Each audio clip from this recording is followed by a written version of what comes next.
Hebreos capítulo 12, el verso 24.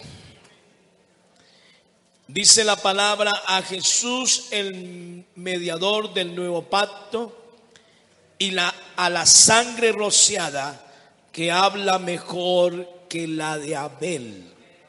Vuelvo a repetir el texto: a Jesús, el mediador del nuevo pacto, y a la sangre rociada que habla mejor que la de Abel. Padre celestial, ayúdanos esta mañana.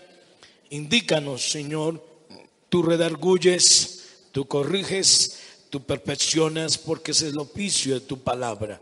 Ayúdanos, Señor, para que, inspirados por tu Espíritu, hoy, Señor, nuestra garganta, nuestras cuerdas vocales, también ungidas, sirvan, Señor, de canal para bendición del oyente. En el nombre de Jesús, amén y amén. Gloria al Señor. Tenga la amabilidad de sentarse.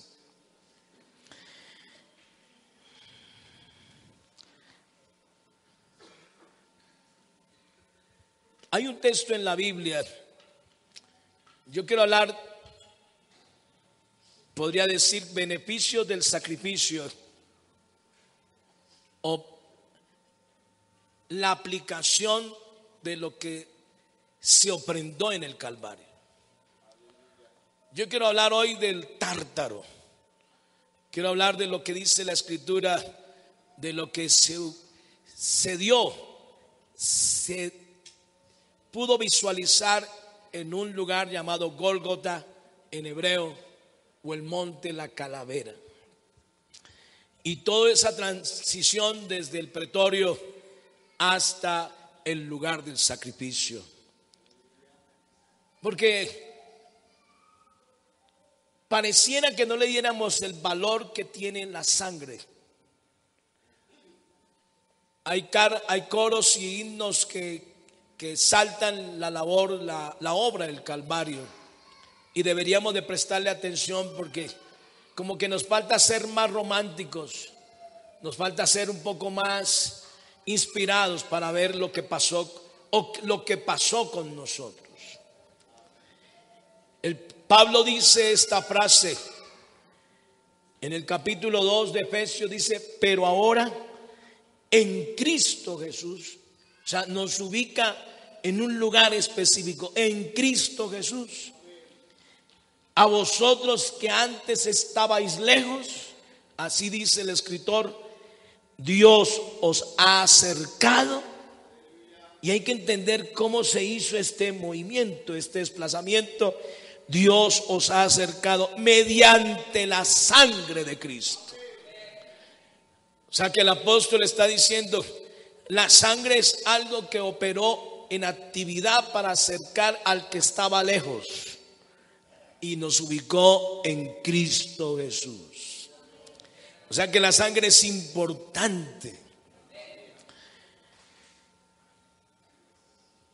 El texto que leí dice que la sangre del nuevo pacto, la sangre rociada, la sangre del Cordero de Dios, tiene un lenguaje que habla mejor que el lenguaje que dio la sangre del primer asesinado llamado Abel.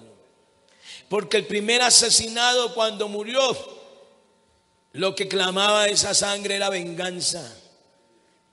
Ese era el lenguaje de Abel, aunque era el hijo de esta parejita que obedeció a Dios y ofreció un sacrificio acorde, agradable a Dios. Pero el haber sido asesinado por su propio hermano hizo que el lenguaje de la mesura, de la sabiduría, cambiara por lenguaje de venganza. Desde ese entonces, todo aquel que le es derramada la sangre en la tierra, por la violencia y por todo lo que es el homicidio y todo, claman por venganza. O sea que no es el mejor lenguaje. Después de Cristo usted ve que cambia el lenguaje, porque aquel que está siendo apedreado allá, capítulo 7 del libro de los Hechos, no está clamando por venganza al ser derramada su sangre como un mártir, y dicen que es el primer mártir de la iglesia. Porque lo que dice en medio de la agonía de la muerte es Una frase que no se entiende muy fácil: perdónalos. No les tengas en cuenta este pecado. Como dice, no les sumes a los pecados que llevan este gran pecado. Perdónanos. ¿Y eso de dónde se aprende? De aquel que fue clavado en el madero y que dio su vida por nosotros. Aleluya. Lo primero que tenemos que decir, como para ir haciendo conclusiones del mensaje: nosotros no podríamos ser iglesia si la sangre de Jesucristo no nos hubiera acercado al lugar donde hoy estamos. Y escuche bien, no es una organización como tal, no es un lugar de un rótulo religioso. Nosotros estamos en Cristo Jesús. Cuando usted lea la carta a los Efesios, que es nutrida en esos 6 capítulos, es densa en doctrina, va a encontrar que nosotros hoy nos ubicamos en Cristo Jesús. Nadie puede ser nueva criatura, nadie puede ser hechura nueva si no está en Cristo Jesús. Porque para estar en Cristo Jesús vamos a tener que sentir lo mismo que Cristo.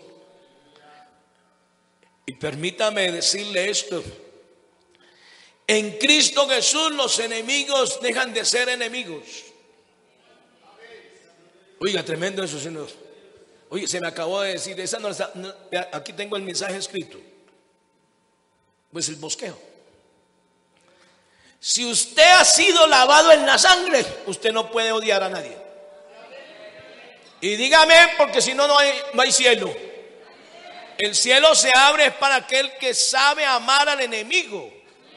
Eso dice la Biblia. En el sermón de la montaña no dice: tu enemigo lo vas a aborrecer, lo vas a odiar, vas a discriminarlo. No, la Biblia dice: y quieres tener honor en el cielo, ama a tu enemigo. Y eso sí es terrible. Usted solamente puede evaluarlo y analizarlo. El resultado de la obra de Cristo en la cruz es esa sangre ofrendada que nos acerca al Señor. Nos acerca al Señor. En el antiguo pacto, Antiguo Testamento, existían varios tipos de sacrificios, varios tipos. Pero había un tipo de sacrificio especial, el que se ofrecía por los pecados. Sacrificio expiatorio.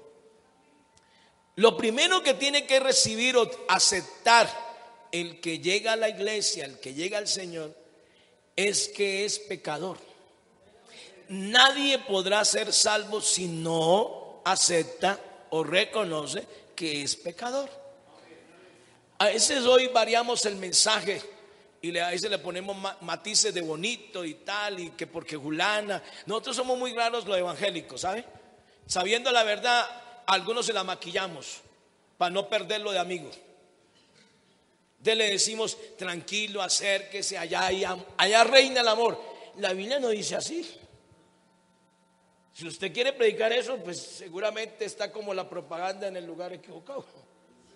Bendito al Señor. Porque a veces pensamos: hermano, es que yo doy gracias a Dios al coronavirus, porque ya no hay ósculo santo. Es una bendición, tanta embelequería, tanta hipocresía. Tenía que traer una placa. Bendito al Señor. Pero tranquilos, no se ha acercado, no ha pasado de la picota. Ahí se metió toda la bacteria. Bendito al Señor. Sacrificio expiatorio por los pecados. Por los pecados. Esos sacrificios debían ser ofrecidos periódicamente. ¿Y por qué periódicamente? Porque el hombre peca continuamente. El hombre peca continuamente. ¿Cuál era la condición? Que el animal no tuviera defecto. Eso dice el capítulo 12 de Éxodo. Dice claramente: el animal será sin defecto, macho de 1 año, o sea, era joven. Y adicional dice: lo tomaréis de las ovejas o de las cabras. Ese era el animal apropiado para el sacrificio, y eso era por la expiación. Cuando usted lee Primera de Juan, usted va a encontrar que la sangre representa al sacrificio del amor perfecto. Quiere decir, la expresión del Calvario se materializó en la sangre derramada en ese día.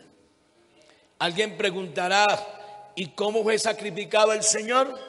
No quiero sensibilizarlos mostrándole algo que por la historia podría decir, pero sí quiero decir que lo que dejaron del Señor fue algo que no era lo que era Él. El profeta y el poeta dijeron, el uno dijo que era el más hermoso y se podía diferenciar entre 10,000 varones. Para que usted tome 10,000 y pueda señalar a uno, es porque su hermosura sobrepasa de una manera extraordinaria a los 9,999. Pero el profeta añade después, años después, diciendo, pero escondimos de él el rostro. Ese esconder el rostro de él es porque nos dio vergüenza. Nos dio vergüenza que el que era puro, el que era perfecto, el que no tenía tacha, el que no tenía mancha, estuviera viviendo lo que debíamos vivir nosotros. La Biblia dice, la paga del pecado es muerte. O sea que usted hoy puede decir claramente, por mí ya pagaron hasta la muerte, para que yo no muera ahora por el pecado, sino que viva para Cristo y en el cielo la vida eterna. Bendito sea el Señor. O sea que el lenguaje del Calvario es del amor perfecto. Aleluya. En el capítulo 9 de los Hebreos, en el verso 13 y 14 que leímos al comenzar, dice así la escritura: porque si la sangre, verso 13, de los toros y de los machos cabríos y las cenizas de la becerra, porque era quemada, rociadas a los inmundos, santifican para la purificación de la carne. ¿Qué está indicando el escritor de los Hebreos? Le está enseñando a los mismos hebreos acerca de lo que ellos practicaban religiosamente. Dice, si la sangre de los toros, de los machos cabríos, si la becerra, la que queda de la becerra, cenizas al ser quemada, dice claramente, rociadas a los inmundos, o quiere decir a los contaminados por el pecado, santifican para la purificación de la carne. Ahora pregunta el mismo apóstol, el escritor a los Hebreos, ¿cuánto más la sangre de Cristo, el cual mediante el Espíritu eterno se ofreció a sí mismo sin mancha a Dios, limpiará?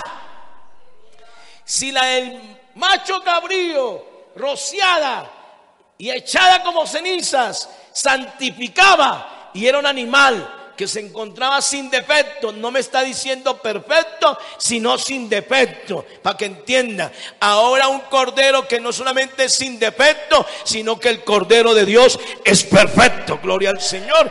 Entonces, ¿cuánto más la sangre de Cristo, el cual mediante el Espíritu eterno se ofreció a sí mismo sin mancha a Dios, limpiará vuestras conciencias de obras muertas para que sirváis al Dios vivo? Bendito sea el Señor. No sé cuántos lavados con la sangre hay aquí, y tengo que recurrir a la historia y la memoria. ¿Cuántos lavados con la sangre? Y hay que hacer una observación. La sangre de Cristo es un sacrificio limpio, perfecto, y ese sacrificio no hay que pisotearlo. La sangre de Cristo te limpia, dice el texto de Juan, te limpia de todo pecado y te perdona los pecados, aleluya. O sea que la sangre de Cristo tiene un poder glorioso. Voy a repetirlo, un poder glorioso. Bendito al Señor. Por eso yo le pregunto, ojo con la frase que se acuñó en la religión pagana: el que peca y reza se va para el infierno. Dirá alguno, yo lo escuché diferente. No, yo le estoy diciendo la verdad. Bendito al Señor. Vea, La religión trata de calmar la conciencia del hombre. La religión solamente sirve para rituales, para hacer discursos religiosos. Porque ¿dónde está el cambio de un hombre religioso que a lo mejor de manera irresponsable deja a sus hijos con hambre porque se malgasta o derrocha su dinero, o lo poco o lo mucho, seguramente en situaciones de adulterio, en situaciones de fornicación y en borracheras? Y como dijo alguien, y para que no me la montara, pastor, esa señora, yo le pegaba una zumba, porque si no se la montaba uno, entonces yo tenía que golpearla. Pero cuando salía de la casa dejándola con hambre y sin dinero, habiendo perdido el dinero en muchas cosas del mundo, entonces me iba donde el religioso y le decía: tengo un problema aquí adentro, me siento mal por haberle golpeado, por haberla maltratado. ¿Qué me dice usted?, le preguntaba al religioso detrás de una ventanilla, detrás de un velito. Y entonces el religioso le decía: simplemente rézate, haz estas 3-4 oraciones, repítelas bien y te llegas a tu casa. Pero a los 15 días volvía a repetir, y entonces ya no había necesidad de ir al religioso, porque sabía que con tantas cosas y tantas sumadas servía como para poder decir: estoy en paz. Pero la conciencia, que es la identificación del hombre a través de la creación en nuestras vidas, que es como el chip que Dios colocó en nosotros, seguía palpitando diciendo: estás mal, no puedes seguir así. Hasta que un día llegué a Jesucristo. El religioso sigue en pecado, pero el Hijo de Dios ya no vuelve a repetir la historia. Suficiente con la historia del pasado. Por eso es bueno cerciorarse que el pasado sí quedó atrás, y que no es algo que se repite todavía permanentemente. Porque aquí no se aplica que el que peca y reza empata. No, señor. Aquí se aplica es claramente que la sangre de Jesucristo, su Hijo, nos limpia de todo pecado. Estoy hablando de un agente activo en el sacrificio del madero de la cruz. Gloria a Dios.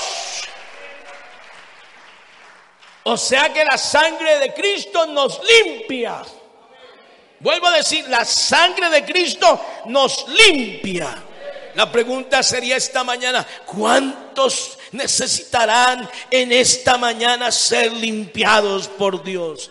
La única manera para limpiar la vida, la conciencia, el alma, para quitar lo oscuro, lo carmesí, lo que esté como el color de la grana, solamente lo emblanquece extrañamente la sangre de Cristo. Por eso podemos estar confiados que, habiendo sido lavados por esta sangre, ahora esa sangre nos ha acercado a Él, y estamos viviendo en Cristo Jesús. Y en Cristo Jesús nueva criatura somos, nueva hechura en Cristo Jesús.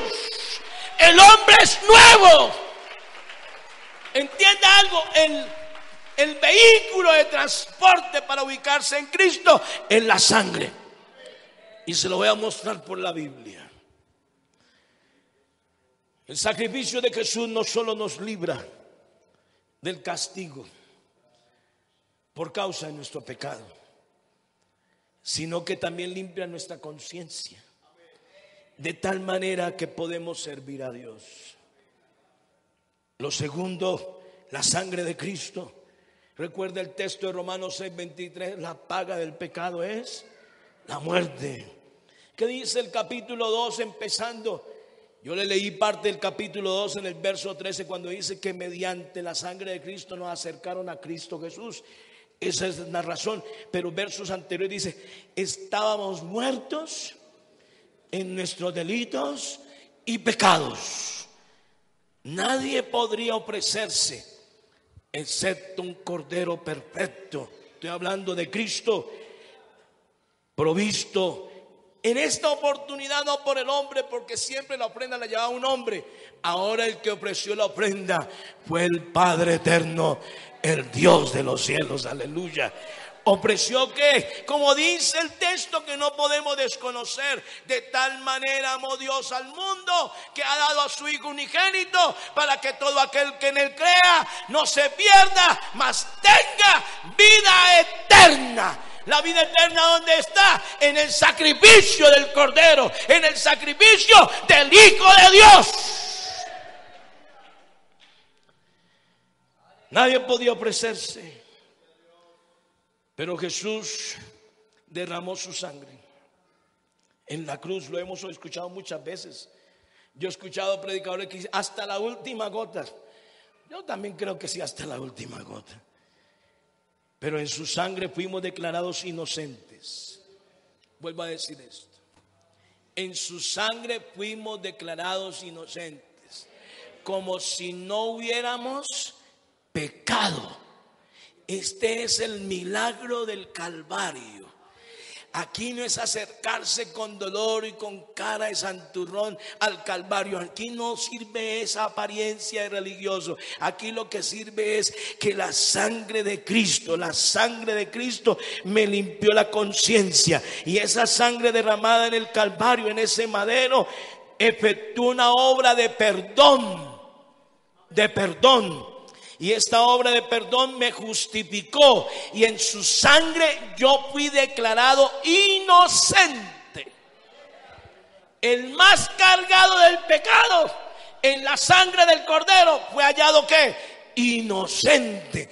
O sea que el precio de mi maldad, el precio de mi pecado fue cargado a él, y en el sacrificio del madero yo hallé la vida, cuando yo estaba destinado por sentencia eterna a la misma muerte. Porque el texto del Antiguo Testamento dice: el alma que pecare, esa morirá. Pero ¿por qué no nos pasó a nosotros? Porque intervino para nuestro beneficio la sangre de Jesucristo, su Hijo.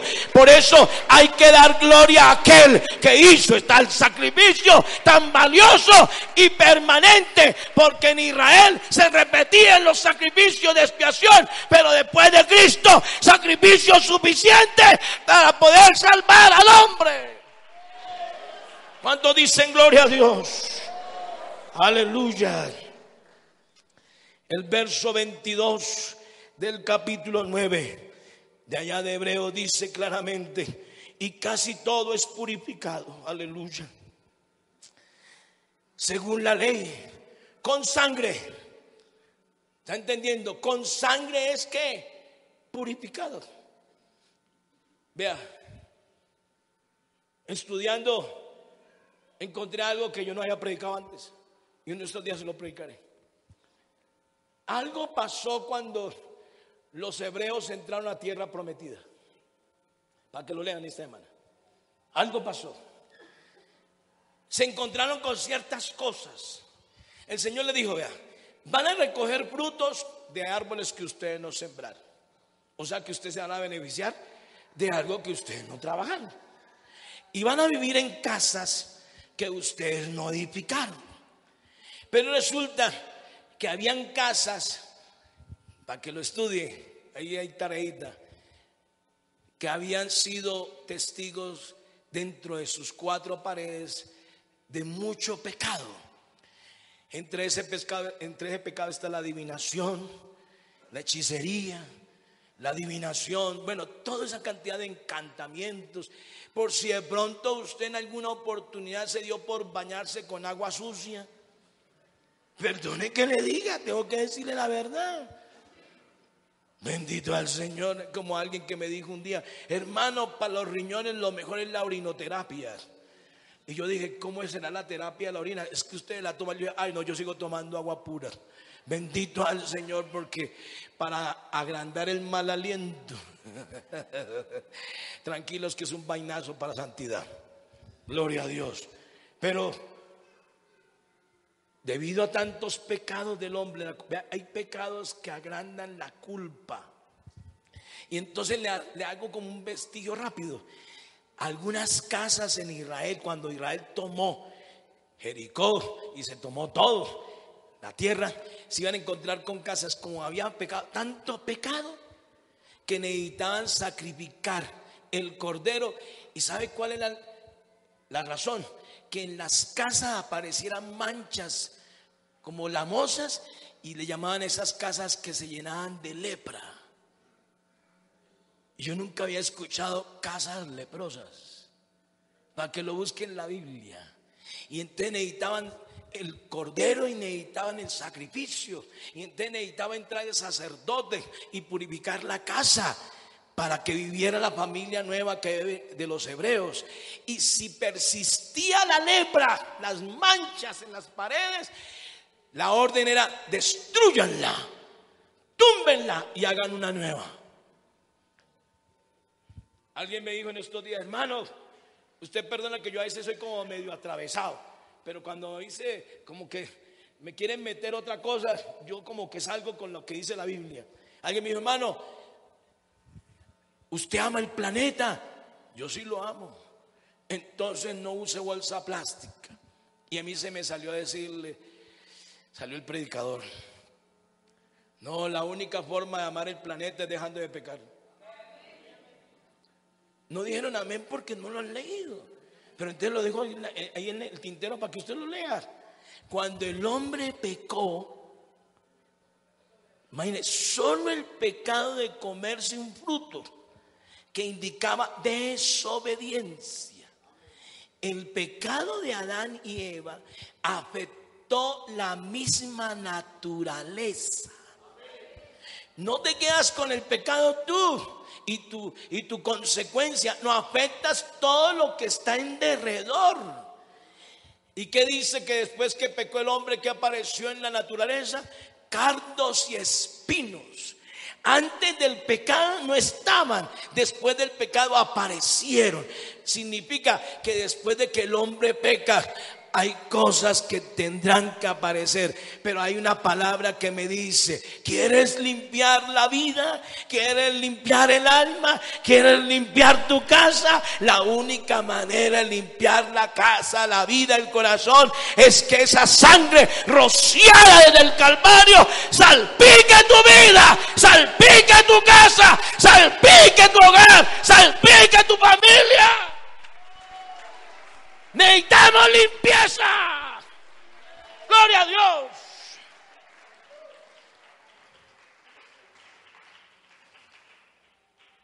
Y dice el texto más adelante: sin derramamiento de sangre no puede haber ¿qué? Remisión de pecados, perdón de pecados. O sea que la sangre es importante. Entonces la sangre me trae limpieza. En otras palabras, utilizando a un apóstol, me purifica. Y la segunda es: me perdona. O sea que cuando hay sangre de por medio hay perdón, porque sin sangre no hay remisión, no hay perdón de pecados. Entendemos que aquí acudimos a la sangre de Cristo. Gloria al Señor. El derramamiento de la sangre de Jesús significó, entienda esto, porque Él entregó todo. Vuelvo a decir eso: nuestro Dios encarnado entregó todo. Me gustó esta frase que encontré por ahí en un tratado, por ahí hay algo que me entregaron. El Señor abandonó su propia vida para entregarla y ofrecerla para beneficio nuestro. No se quedó con nada. Jesús ofreció todo. Todo. Todo. Gloria a Dios. Para que hoy nosotros tengamos vida y vida en abundancia. Gloria al Señor. Aleluya. Lo tercero: el Señor a través de su sangre nos dio salvación. Y yo quiero recalcar eso, hermano, porque estaba orando, pensando. Yo tengo una costumbre que cuando me quedo callado delante de la gente dice: algo está pensando Saúl. Y me puse a pensar, nosotros saliendo a evangelizar, saliendo a tocar puertas, saliendo a llamar la atención, saliendo a predicar en las calles, yo creo que necesitamos llevar un testimonio. Aleluya. Vuelvo a decir, un testimonio. Y el testimonio es algo que se lleva sin decir soy cristiano. No hay que colocarse un rótulo aquí. La gente nos puede confundirse. Ay, son como cristianos, parecen como evangélicos. Sí, puede ser que nos sirva eso en algún momento, pero no es total. Necesitamos llevar un testimonio. El testimonio significa algo que nosotros somos. Algo que nosotros somos. Y lo que nosotros somos: limpios, perdonados, salvos. Salvos. ¿Qué digo en Lucas 18? Un hombre: oh Dios, ten compasión de mí, que soy pecador. Ese hombre reconoció su miseria. Ese hombre reconoció la realidad de su vida.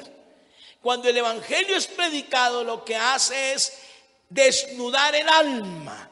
Por eso es importante predicar el evangelio legítimo, genuino, para que el evangelio desnude el alma del oyente. Al ser desnudada el alma del oyente, el hombre tiene una opción, y una de esas es la que dijo en Lucas 18: oh Dios, ten compasión de mí, que soy pecador. El hombre reconoce que es pecador y recibe salvación. ¿Pero mediante qué? Mediante el arrepentimiento del alma. Y aquí pareciera que tengo que ahondar un poquito en cuanto a algunas clases bautismales. Lo primero que uno le dice al simpatizante, al amigo, al candidato a bautismo, es un texto con el cual siempre yo inicio las clases bautismales. En capítulo 6 de Romanos dice: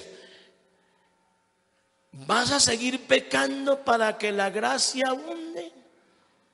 Y responde el apóstol: en ninguna manera, porque los que hemos sido bautizados en Cristo Jesús, ¿cómo viviremos aún en el pecado? Quiere decir, en él ocurrió algo que se llama arrepentimiento. Y no confunde el arrepentimiento con un dolor de conciencia, porque a la gente así se le endurezca, por ahí siente un dolorcito, siente por ahí, le llaman remordimiento, pero la sigue haciendo, la sigue cometiendo. Pero en Cristo Jesús el arrepentimiento no solamente es el dolor y la tristeza por haberle fallado a Dios, sino que es el reconocimiento: mi vida no puede continuar en las mismas condiciones, mi vida tiene que cambiar. Y por eso este hombre en Lucas 18 dice: Dios, ten compasión de mí, porque me encuentro pecador, me veo al desnudo y me siento sucio e inmundo. Y entonces el Señor, por su benignidad, dice el apóstol, me guía al arrepentimiento. ¿Y qué es el arrepentimiento? No solo es la tristeza que puede ofrecerse en el corazón, sino que también es la toma de decisiones. Iba en ese camino, media vuelta, dicen matemáticos, 180 grados, y ahora le doy la espalda al pecado y sigo a Cristo. Esa toma de esa decisión significa arrepentimiento. ¿Y qué le dijeron al hombre aquel, o a los que preguntaron? Hechos 2:30 y pico. ¿Qué le dijo el Señor a través de Pedro? Arrepentíos. Y después de que se arrepientan, ¿qué? Bautícense. ¿Y en qué nombre? Del que se ofreció como prenda en el madero, en el nombre de Jesucristo. ¿Para qué? Para que se cumpla lo dicho, para perdón de los pecados. Y como premio, o como algo que se le da para ayudar en la vida, recibiréis el don del Espíritu Santo. Por si de pronto se le había olvidado el versículo lema en los pentecostales. ¿Cuántos dicen gloria a Dios? El arrepentimiento también significa disposición al cambio. ¿Qué dice la Biblia? El que hurtaba,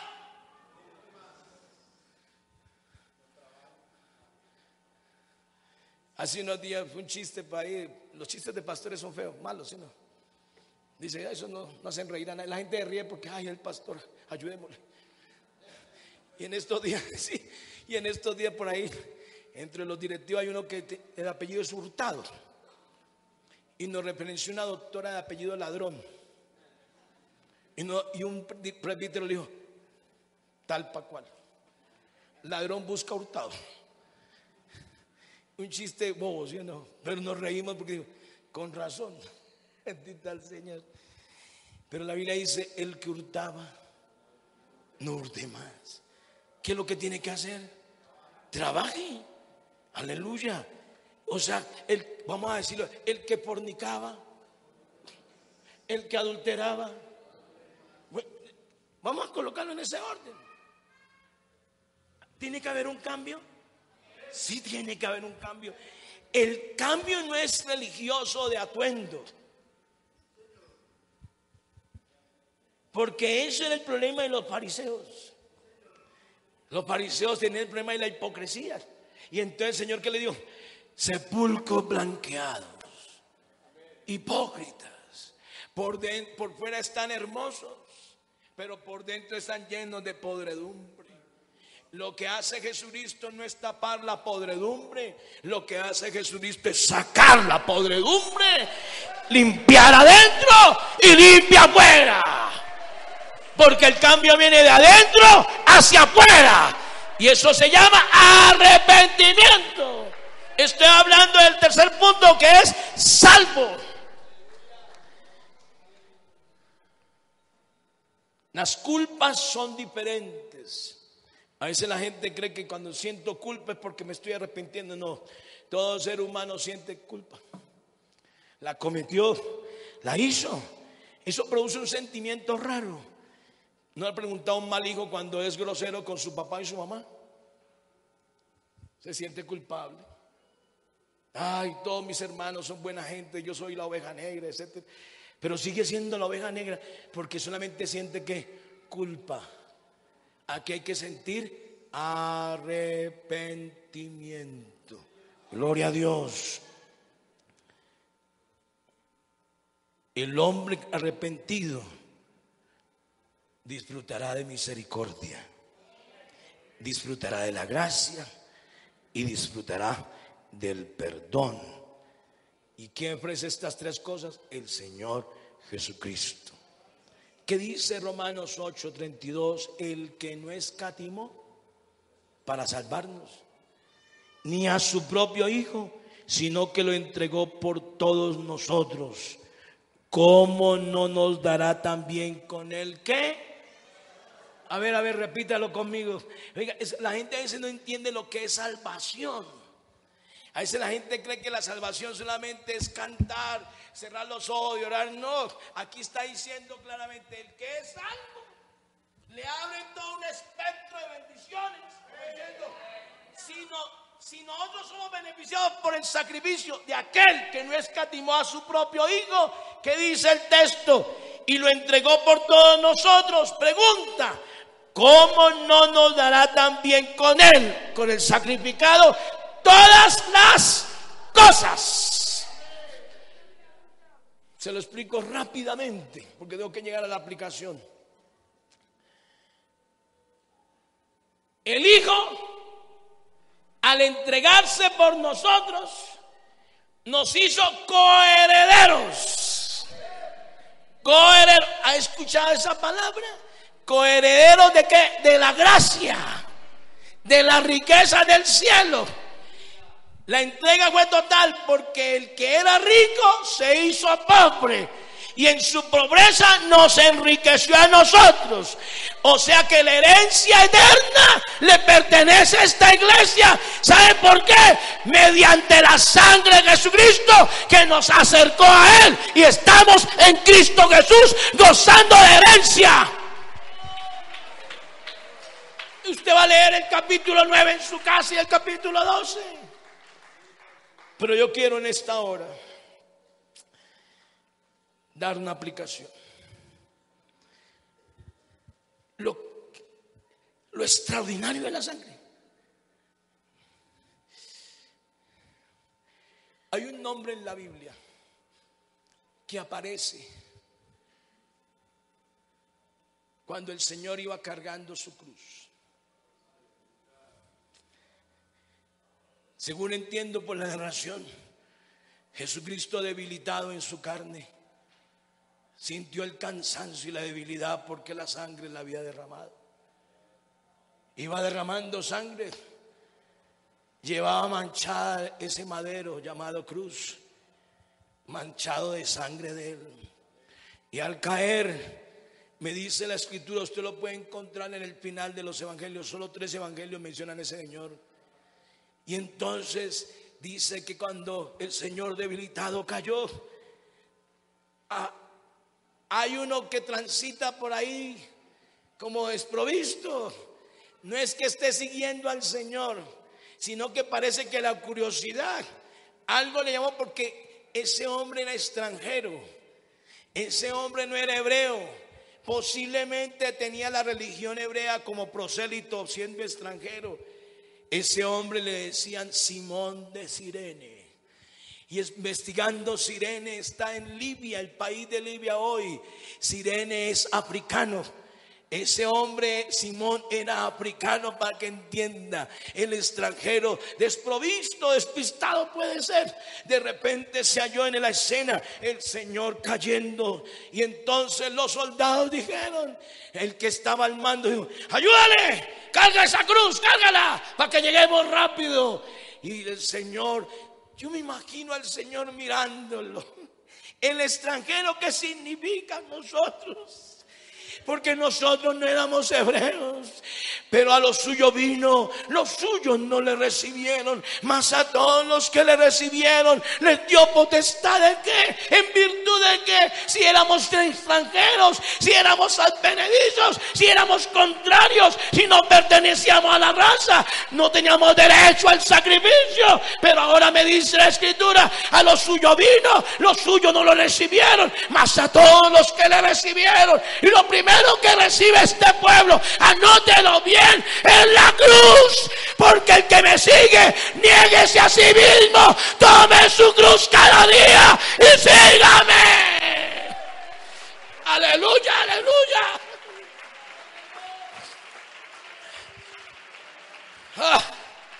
Pero yo quiero leerle el texto para que le quede. Son 3 textos que están en Lucas, en Marcos y en Mateo. En Mateo 27, el verso 32, me ubica ese hombre. Por algo dice el nombre. Y lo voy a decir la razón. Aleluya. El verso 32, me dice la escritura así. Es el final, es la crucifixión. Es el final del evangelio. Ahí lo tienen en su Biblia, ¿sí o no? El verso 32 dice así la escritura: cuando salían, hallaron a un hombre de Cirene que se llamaba Simón. A este obligaron, escuche bien, le impusieron, como dice, por andar metido. Y yo le pregunto, ¿cuántos de nosotros sin buscar salvación nos hallamos en un culto? ¿Cuántos de nosotros estábamos buscando a Dios? Ninguno. Pero un día se nos atravesó. ¿Y atravesado por qué? Porque había un enfermo en el hospital, porque había una situación crítica, porque los hogares se estaban destruyendo. Por cuántas cosas, hay un sinnúmero de causas para que nos encontráramos, pero nos hallamos a él. Y dice, le impusieron, lo obligaron, dice la escritura, a que llevase la cruz. Ahora viene algo. El madero está manchado de sangre. O sea que Simón de Cirene fue el primero, el extranjero.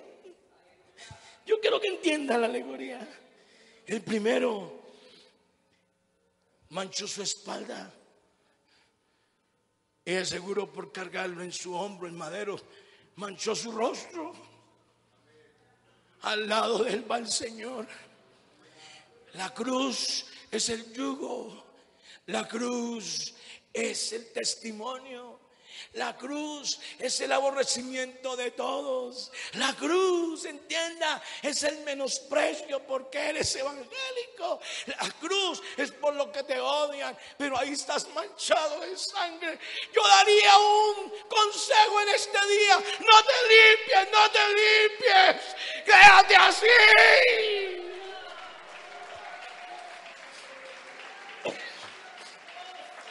En este texto de Mateo simplemente menciona a Simón de Cirene, el africano, el extranjero en tierra de hebreos. Pero si tú vas a Marcos, leamos el final. Marcos nos da más específico y me quedé aterrado. ¿Sabe por qué? Porque Marcos es muy épico, es muy puntual con nombres, con lugares, con situaciones, con acciones. Pero Marcos en esta oportunidad hace más ampliación de Simón de Cirene. Y póngale cuidado al capítulo 15 de Marcos, el verso 21. Gloria al Señor, es el final.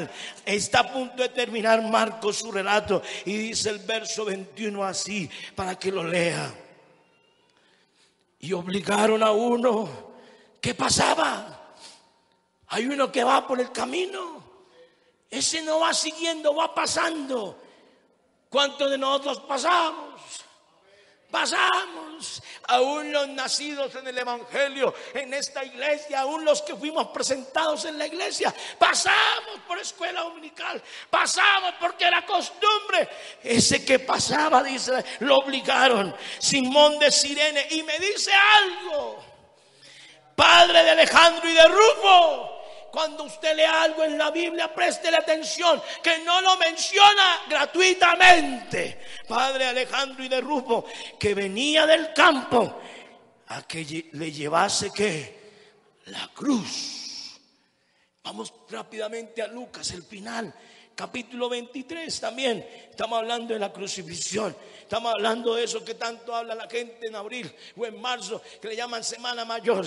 Nos estamos alistando no para la Semana Mayor, nos estamos alistando de verdad qué fue lo que pasó. Y que dice el capítulo 23, el verso 36. Ayúdenme ahí, gloria al Señor. Lo ubican en sus Biblias, gloria al Señor. Dice algo también de este hombre llamado Simón de Cirene. El verso 36 del capítulo 23 dice así: los soldados también le escarnecían, acercándose y presentándole vinagre. Ese es el capítulo 23. Ayúdeme ahí, gloria a Dios. Verso 26, gloria al Señor. Dice: y llevándole, tomaron a cierto Simón de Cirene que venía del campo y le pusieron encima la cruz para que la llevase tras de Jesús. Aquí escuche bien, con la cruz se sigue a quién. Vuelvo a decir, con la cruz, ¿a quién se sigue? Jesús no quedó atrás, Jesús siempre va adelante y la iglesia va detrás de Jesús, gloria a Dios. Pero la iglesia que lleva la cruz, porque tuvo que llevarla hasta el Gólgota, al monte de la calavera. Yo quiero que vea la trascendencia de la salvación. No sé cuántos puedan decir: yo soy salvo.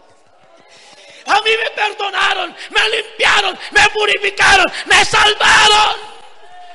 La trascendencia del Calvario. Esto no es un show, no es un show mediático de salvación, no es un show de canciones, no.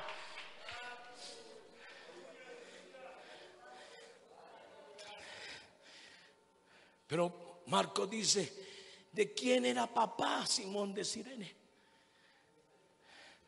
Y no se quedó ahí. Porque le puedo decir que Simón de Cirene acompañó al Señor, le llevó el madero hasta la cima. Está manchado. Ya los soldados erigieron el madero para clavarlo y se regresó Simón. Yo pregunto, ¿la sangre no es escandalosa? Si te manchan la ropa de sangre, ¿no tendrán que ver contigo en casa? Aleluya. Porque cuando la sangre se derrama, te cortaste, te diste. Preguntarán en su casa. Y yo me imagino que la primera fue la mujer, porque la Biblia me menciona a esa señora. Las mujeres preguntan por todo. Y llegó manchado de sangre.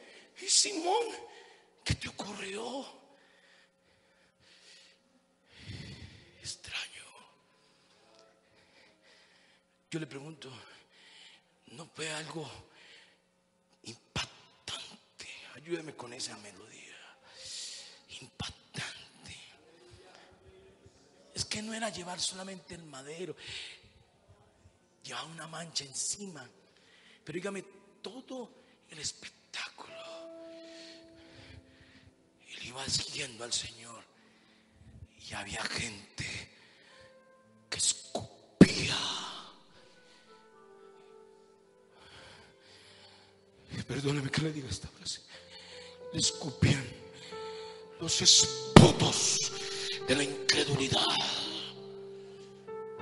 y lo recibía en su cara. Pero hay uno que dice: ¿por qué lo escupen? ¿Por qué lo maldicen? ¿Por qué le gritan? ¿Por qué jurean? ¿Por qué hacen esto? ¿Quién es este? Eso es algo que choca nuestra alma.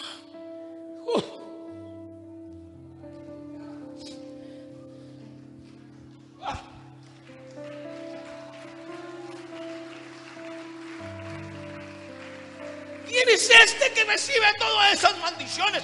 ¿Quién es este que recibe todos esos escupitagos? ¿Quién es este que recibe todas estas palabras cargadas de odio? ¿Yo a quién le estoy cargando la cruz? Porque colgar a este en el madero era costumbre entre los judíos, para poder declararlo maldito, porque dice el texto: maldito todo aquel que muere o es clavado en una cruz. O sea que Simón de Cirene sabía algo de colgar en el madero. Pero ¿por qué tanta gente dice tantas cosas?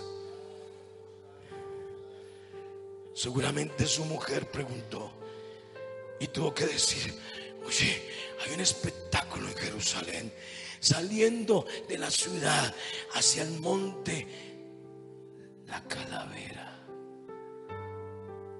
el Gólgota. ¿A quién están llevando? Tú debes de haber oído de él.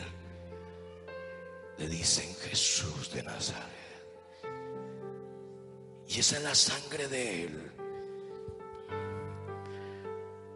Te digo algo, papá: no te limpies la sangre. Te voy a dar una cita para que mires lo impactante, cómo afecta la sangre en nuestras casas. Cuando tú eres limpio por la sangre del Cordero y llegas a casa, la gente va a preguntar, tus hijos, tu esposa preguntará: ¿qué te ocurrió? Estás diferente. Tu mirada, ya no hablas igual. Algo ha pasado contigo. Y en el capítulo 16 de Romanos, el verso 13, Pablo saluda. Y saluda a alguien. Debe ser que era amigo de Pablo. ¿Y qué dice el verso 13? Saludad a Rufo. ¿Quién es Rufo? El hijo de Simón de Cirene. Yo que quiero que mi hijo en la posteridad, si el padre no viva, pueda decir: yo conocí esa sangre. Mi padre llegó manchado de sangre, limpio por la sangre, salvo y perdonado por la sangre. ¿Qué me dice el texto?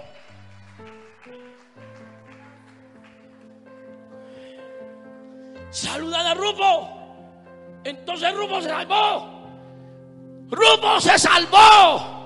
Si tú tienes la mancha de sangre, tus hijos son candidatos a la salvación. ¿Me estás entendiendo? Lo que mejor le puede ocurrir a un hijo nuestro es que se salve.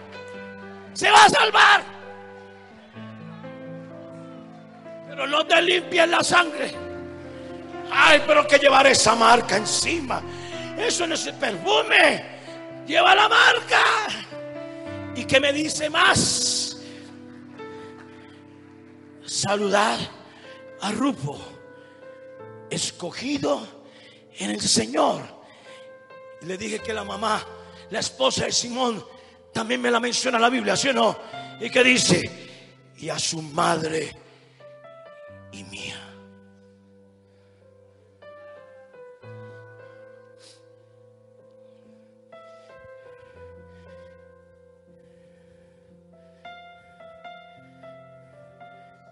Llevar su cruz es llevar su yugo, llevar su testimonio, predicar el evangelio.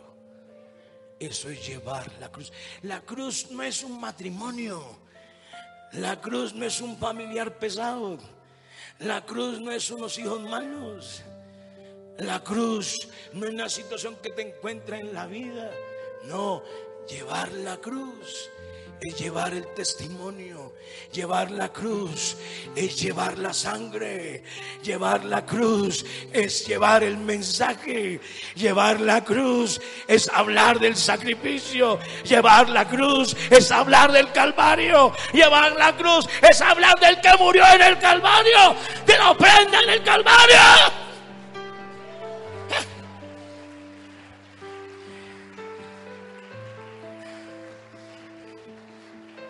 En otras palabras, anótelo. Estás unido a Jesús por la sangre. Estás unido a Jesús por la sangre. Aleluya.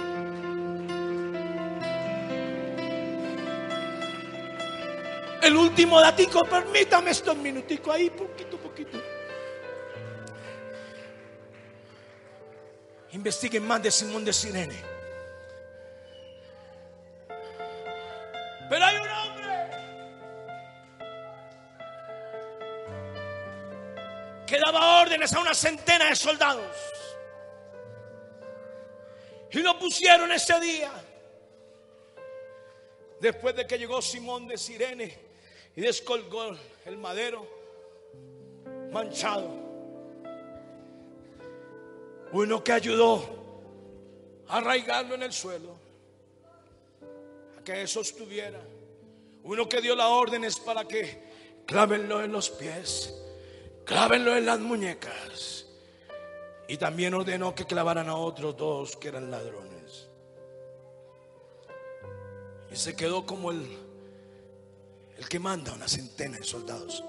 Le llaman centurión. Yo pregunto, así como aquel que pasaba, accidentalmente,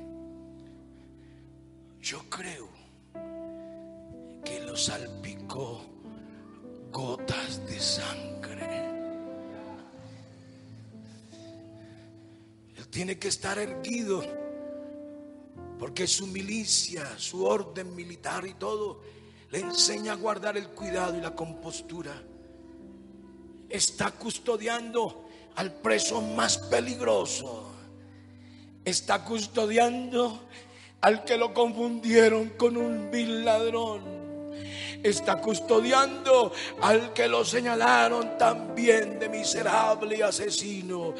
Está custodiando al que creen que puede ser peligroso, pero no sabían cómo podía ser peligroso. Porque yo creo que en medio de su forma erguida de pararse junto al Calvario, junto al madero, de repente algo cayó y tuvo que empezar a mirar esa sangre.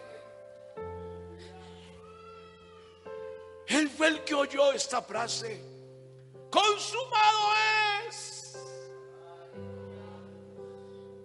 Tembló debajo de sus sandalias romanas. Y cuando tembló y hubo el terremoto, este hombre no pudo evitarlo. Tuvo que levantar su cabeza y mirar a lo alto. Y cuando miró al que lo salpicaba de sangre, dijo: verdaderamente este era Hijo poder de Dios. Cuando hay sangre que te salpica, hay revelación del cielo. Cuando hay sangre que te salpica y te limpia, entiendes quién fue el que vino.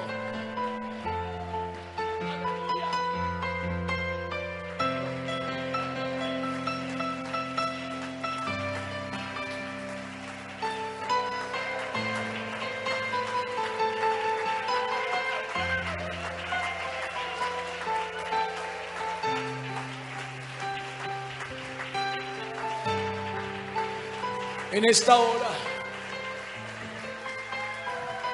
¿será que hay alguno aquí que acude a la sangre?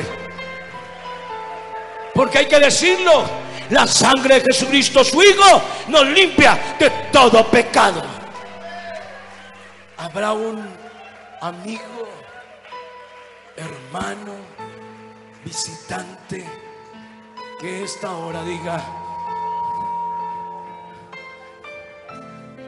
no me laves solo la conciencia, lávame completamente. Lávame completamente. Y cuando te lavan, sales llevando un testimonio. A un hombre, a una mujer le dijeron que le habían lavado el cerebro, el propio marido. Después el marido llegó a la iglesia y se encontró unos borrachines de Melgar un domingo al mediodía que estaban tomando en una esquina. A él lo conocían porque hacía parte del programa semanal de fin de semana. Y entonces este hombre le gritaron en el pare, los amigotes que tenía en el pasado: te lavaron el cerebro. Y detuvo definitivamente su motocicleta y dijo: no solamente el cerebro, me lavaron toditico, toditico. O sea que la sangre es testimonio. Alábale, adórale, iglesia.